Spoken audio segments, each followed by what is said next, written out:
Here you go. Use this to order some takeout or something. Hey, how much cash do you have on you right now? Huh? Cash? You should have some stashed away for emergencies, right? How much do you have in total? I wondered why he was asking such a question. It wasn't any of his business. I thought that, but there was no need to hide anything. About $20,000, I guess. It's all in the safe. As I said that, he grinned and left his room. Wait a minute, where is he going?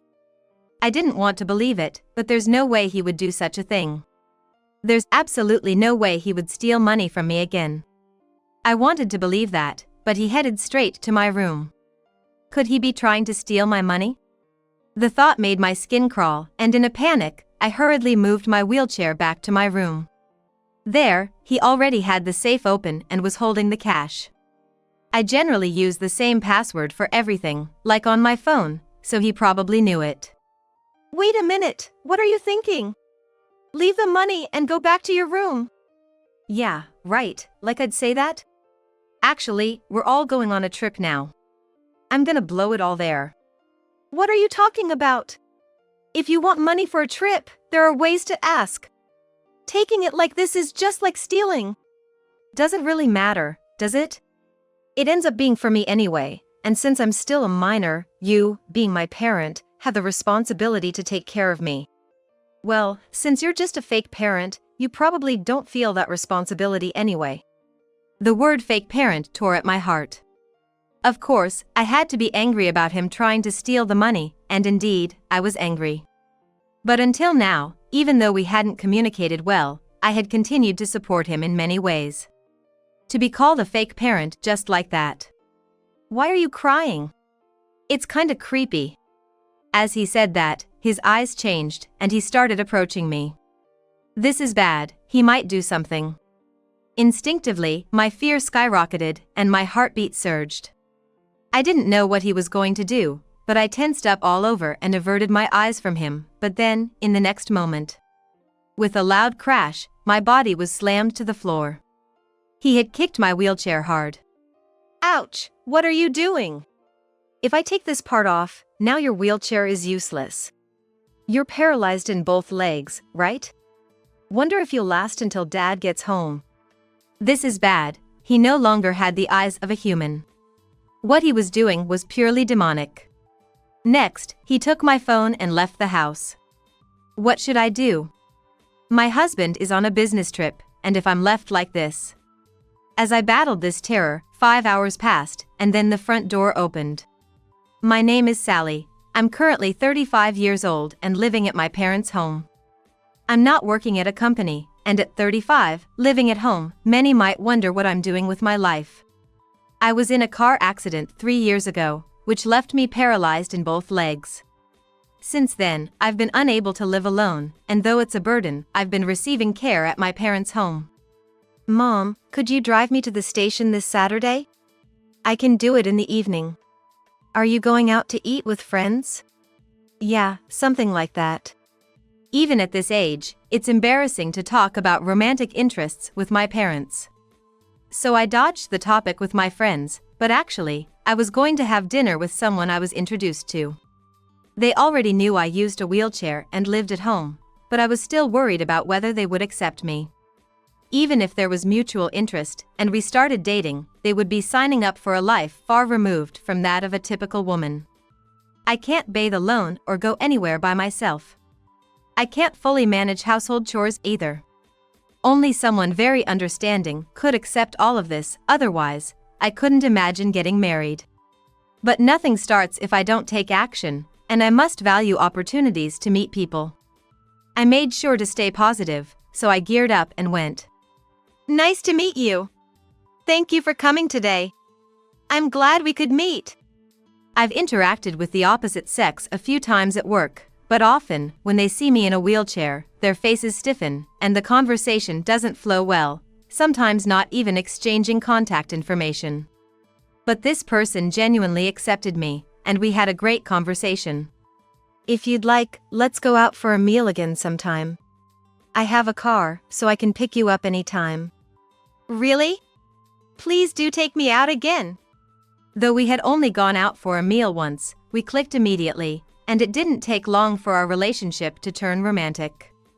After 2 years of dating, we were nearing the point of marriage. We were both over 30, a good age to marry. Since we had been dating with marriage in mind from the start, people around us seemed to think we'd tie the knot soon, but both of us hadn't managed to bring up marriage yet. Part of it was because I'm in a wheelchair, but that wasn't the only issue. Look, I'm at an age where I want to settle down.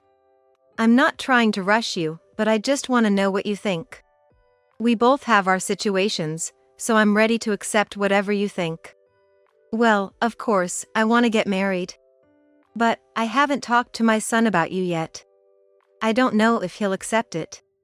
Plus, if you marry me, it won't just be the two of us. Yes, he has a child from his previous marriage. I'm not looking for someone who's never been divorced, and it's not unusual for someone of a certain age to have been divorced once. I see it as part of life experience, and I think people who have been through a failed marriage might make better partners because they've learned from their mistakes. I think they can lead a more stable life because of what they've learned from their failures. So, I don't have a bias against divorce, but there was no guarantee his child would accept me. Of course, I'm willing to make an effort, and it's not that I don't want to marry him because he has a child. I'd even like to be a great mom, but I'm in a wheelchair, and he has a child, so there were many issues to sort out before we could marry. After 6 months of discussions, we finally decided to marry. We agreed to overcome any challenges together, no matter what they might be. From now on, let's be a family, okay? Yeah. His son is 14 years old. Being in the middle of adolescence, and having lived with his father alone until now, anyone would be confused suddenly having to live with a woman in a wheelchair as family. However, I made sure to communicate as much as possible early on to connect with him. But he hardly accepted me, and when his father wasn't around, he would ignore me even if I tried to speak to him. I didn't expect us to get along immediately, but even after a year, and then another, his attitude hadn't changed at all. However, there were times when he did speak to me. It was when he was asking for money again. I'm going out with friends, can you give me $200? What? Again? I just gave you money last week. You don't need that much just to hang out with friends, do you? I need it, so I'm asking for it. Are you trying to control what I do? It's annoying. You don't even know how we hang out these days, so could you stop butting in? I'm not trying to restrict what you do, but isn't that a bit much? If you're spending $200 every time, think about how much that adds up to in a month. You promised me, right? You said you'd do anything for me. Was that just talk? When he said that, I couldn't respond. I know I've been too lenient. Continuing like this would only encourage his behavior. It's absurd for a kid to spend $200 in one go, and if that's really how he's spending it, I should probably set some boundaries. But if I take a hard stance now, I wonder if he'll ever open up to me. Maybe we'll never have a good relationship, and that thought has kept me from taking decisive action. I couldn't talk to my husband about it, and I stayed silent, but I knew it was time to stop this. While I do have a stable income, so money isn't the issue. Considering his development and our future relationship, I decided it was time to start being stricter. Then, one day. Hey! What are you doing with my purse? Nothing much. Wait a minute. After I finished eating in the living room and went back to my room, there he was, tampering with my purse. He was startled by my voice and quickly left the room, but I noticed money was missing from the purse. I hadn't been very attentive to the amount of money in my purse, but perhaps he had been stealing money before.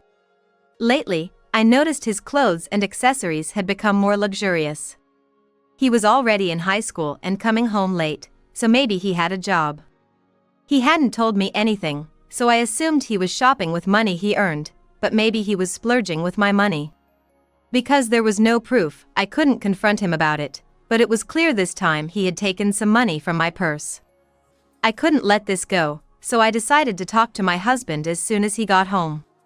I don't know if this is the first time, but I don't think I can just let this go like nothing happened. Maybe you could talk to him? I don't think he listens to anything I say. Yeah, I'm really sorry. I never thought he would do something like this. I thought we hadn't crossed that line either. Looking back, I should have mentioned how he always asks for money when he goes out. Given how careless he is with money, maybe sharing everything would have been better. But I didn't want to make the problem too big and be disliked by him. I wanted to handle it as calmly as possible. I think that's how I felt deep down. The next day, my husband talked to him, and after that, he wouldn't even look me in the eye. Gradually, he started going out less, and it didn't turn into a bigger problem. He was nearing his SAT and probably didn't have the time to go out anymore. He was basically home every day studying and preparing for SAT. He still wouldn't communicate with me at all, and I don't know if he will live on his own once he starts college, but it seems unlikely we'll ever get along. Well, maybe it's fine to just enjoy living with my husband from now on. I started to think that way. About 6 months later, he successfully got into his first-choice university. It was a private school with quite high tuition, but we were truly happy for him. Congratulations on your acceptance. All your hard work has paid off. It's none of your business, right? Don't bother me with trivial stuff. Not that it's trivial to me, though. I hadn't said it out loud, but deep down, I had hoped he would get into his first choice. I hadn't expected him to say that, but well, what matters is the result. If he's happy he got into his first choice university, then that's enough for me. I didn't have much desire to get along with him anymore. And so, he started going out with friends again and seemed to be enjoying his time until graduation. That's part of youth, and I guess I have to provide some money if needed, I thought. My husband was away on a business trip for 2 nights and 3 days, leaving just me and my stepson at home. He doesn't like the food I cook. I went to give him some money for takeout. Then, I said, "Here you go. Use this to order some takeout or something." Hey, how much cash do you have on you right now? Huh? Cash? You should have some stashed away for emergencies, right? How much do you have in total? I wondered why he was asking such a question. It wasn't any of his business. I thought that, but there was no need to hide anything. I had been stolen from once before, but after talking to my husband about it, there had been no such behavior, and I had come to trust him somewhat. He was just a kid, probably just a moment of temptation back then. That's all I thought it was. So I didn't suspect anything this time. About $20,000, I guess. It's all in the safe. As I said that, he grinned and left his room. I didn't want to believe it, but there's no way he would do such a thing. There's absolutely no way he would steal money from me again. I wanted to believe that, but he headed straight to my room. Could he be trying to steal my money? The thought made my skin crawl, and in a panic, I hurriedly moved my wheelchair back to my room. There, he already had the safe open and was holding the cash. I generally use the same password for everything, like on my phone, so he probably knew it. Wait a minute, what are you thinking? Leave the money and go back to your room. Yeah, right, like I'd say that? Actually, we're all going on a trip now. I'm gonna blow it all there. What are you talking about?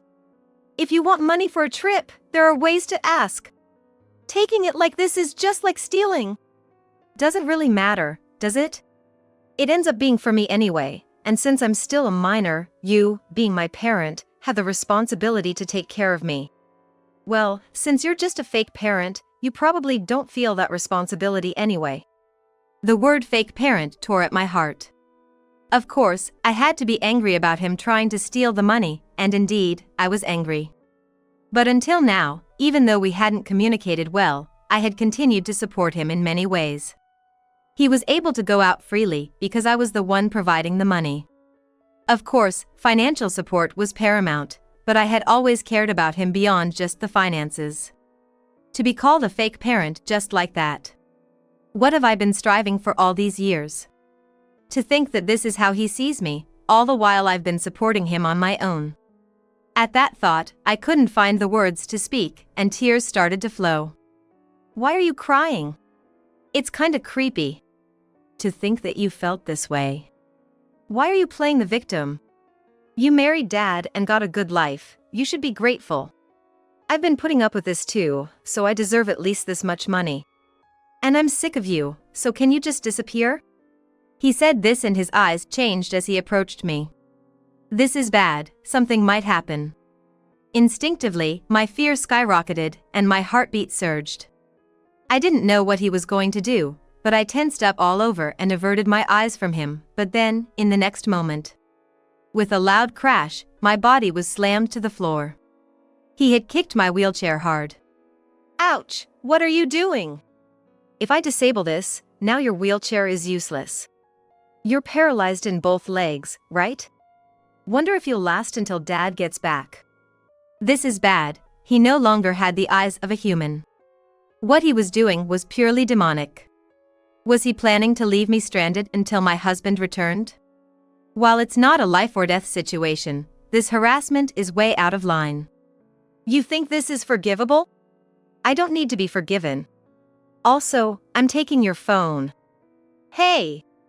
Give it back! If Dad finds out, it won't end well for me. Well, I'll leave it on the table. If you can move, go get it yourself. With that, he put my phone on the table, grabbed his things, and left the house. What should I do now? Of course, my husband would be back once his business trip ended, so I didn't believe my life was in danger for just that period. But I can't even go to the bathroom by myself, I could end up dehydrated. Without my wheelchair, I'm completely immobile. What was he thinking? Doesn't he know the difference between right and wrong? No, I should have realized it the day he stole money from my purse. His true nature. Maybe I turned a blind eye to reality because he's my husband's son and I wanted to get along. But it's too late for regrets now. I have to do something about this situation. But I felt powerless. I just broke down and cried. About 5 hours must have passed when I heard, "I'm home." What? No way. My husband was supposed to be away for 2 nights and 3 days, but he had come back early. I wasn't expecting him so soon, and relief washed over me, making me cry again. I was so relieved I wouldn't be left alone for days. I was truly relieved. I didn't know why my husband had returned, but I was just glad he did. However, my wheelchair was broken, and there I was, lying on the floor, crying. Seeing this situation, my husband, perhaps in a panic, rushed over without even taking off his shoes. What on earth happened here? I'm so glad, really glad. Thank you. My husband asked what had happened, but all I could feel was relief that he was back. He hugged me and carried me to a chair in the living room. For a while, I just cried and couldn't talk, but he stayed by my side, comforting me. I'm sorry for just crying. But why did you come back so early? The meeting with the client got cancelled, so I came back earlier. But I was shocked to find you like this. What exactly happened? Well, actually, after some time had passed and I had calmed down, I told my husband everything from start to finish. Then my husband hugged me again and apologized many times. However, it wasn't his fault. He didn't need to apologize, but at the same time, he was quite angry. I don't know what he was thinking to do such a thing, but I'm really sorry. Above all, I'm glad you're safe. Maybe he has always seen me as an obstacle. Maybe he saw this as a chance to just take the money and do this. But I can't just let this go. I'll make sure he faces the consequences, so don't worry. I was relieved that my husband was truly on my side. Thinking about it calmly, I was not at fault at all, and it would have been absurd if my husband hadn't supported me, but that's how mentally cornered I had felt over the past few hours. For now, my husband fixed my wheelchair, and we discussed what to do next. He wasn't just going to let this go by just being angry. I also had my own thoughts. I didn't know how long he planned to be away on his trip, but from the next day, we decided to take action. He returned a week later. Probably having had a good time with the money he stole from me. But the fun ends here. I'm home. Welcome back, here you go. What? What is this? What my husband was holding was the university withdrawal form. He had planned to make the last memories before enjoying campus life at his first choice university, but a person who had betrayed someone like this shouldn't be allowed to enjoy such a life. After discussing with my husband, we decided to withdraw his university enrollment. Of course, the enrollment fee wouldn't be refunded, but we intended to charge all of it to him. This decision was made because I had planned to pay for his university expenses. My husband had been doing the household chores I couldn't manage, and I had made some investments with a decent return. I was supposed to pay for his university tuition. I hadn't told him that, but my husband had given me full decision-making authority regarding the university. So when I told him that I didn't want to pay for him to go to college, he accepted it without hesitation. You think someone as low as you can go to college? You're mistaken. College is for decent people. I don't have a cent for you, and you're going to pay back the enrollment fee and the money you squandered. Wait. Come on, stop it, please. Stop it? This is just a color copy. The real one has already been submitted and accepted. What? I'll never forget the look on his face at that moment. He looked like he had tasted the despair of this world, but the despair I had experienced was far worse. How could he make such a face just because he couldn't go to college? Doesn't he understand what he has done?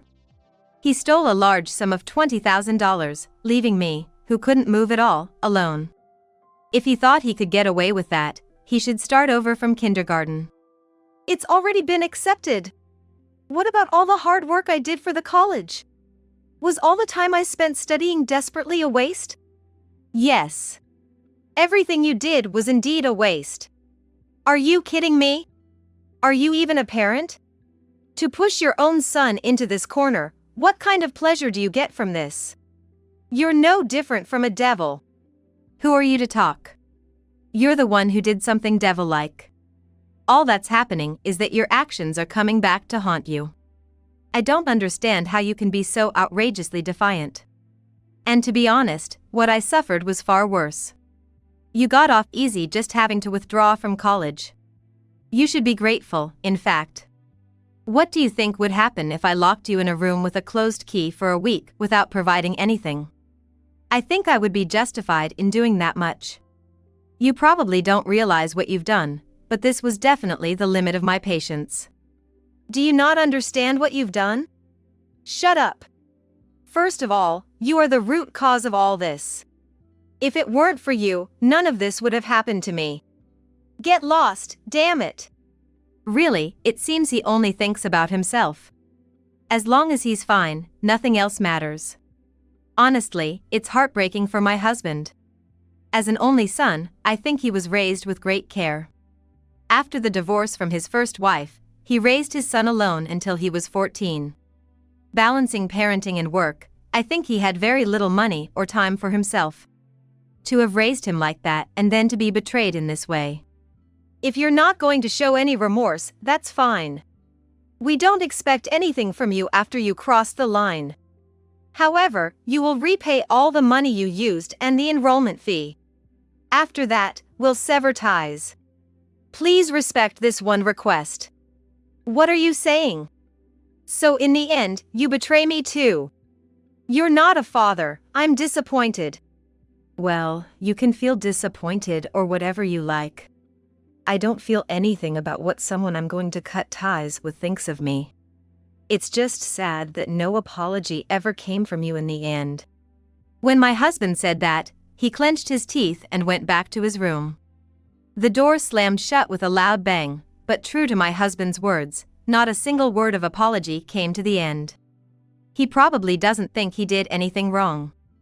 I guess he won't understand unless it's done to him, because he shows no signs of reflection. It makes me question his humanity, but neither my husband nor I have any expectations of him now. Within a month, we told him he needed to move out, and he spent his days not speaking to us at all. Feeling completely abandoned by us and realizing he had no place in this home, he left the house about a week later. Where he's living or if he has a job, I don't know, and frankly, I'm not even interested. He's free to do as he pleases, that was our thinking. Then, one day after a year had passed. Right, I wouldn't want to bring it up, but I managed to get back the money he squandered and the enrollment fee from that foolish son. What? I thought that money was gone for good, especially since he seemed unrepentant. I thought he would just leave it at that. I thought so too, but I didn't want to let him get away with it as if nothing happened. I found out where he was and persuaded him to return it. My husband isn't quick to anger, but he has a strong sense of justice. His unyielding nature is probably why he persisted even after a year. Well, I'm surprised he managed to pay it back within a year. So what's he doing now? Is he working, or somehow managing to go to college? Well, he's crashed at a friend's place and seems to be involved in some shady business. Just as I thought, he wasn't working a regular job. I wasn't surprised at all. He could commit such acts without batting an eye, so I never thought he was living properly. Getting caught doing something strange or messing up his life, it's none of my business. I think he should do as he pleases, but I was worried about my husband. For my husband, he will always be his only son, and even though we declared a separation a year ago, it's not really possible to completely sever the parent-child bond. So, I wondered if seeing his son so fallen didn't pain his heart? A year has passed, and I worried whether his anger had subsided and affection had taken its place. Are you okay? He will always be your son, after all. What are you talking about? I don't consider him family anymore. But you are the victim here, yet you are so kind-hearted. But rest assured, I just can't forgive him. The moment I see his face, the anger from a year ago wells up, an overwhelming emotion. I've completely severed ties with him, and that fact won't change, so don't worry. It was reassuring just to hear him say that. A year has passed and my own wounds have healed enough to say this, but if my husband ever wanted to reconcile and be close with his son again as a father and child, I think I couldn't stop him. I believe that the bond between a parent and child is unbreakable.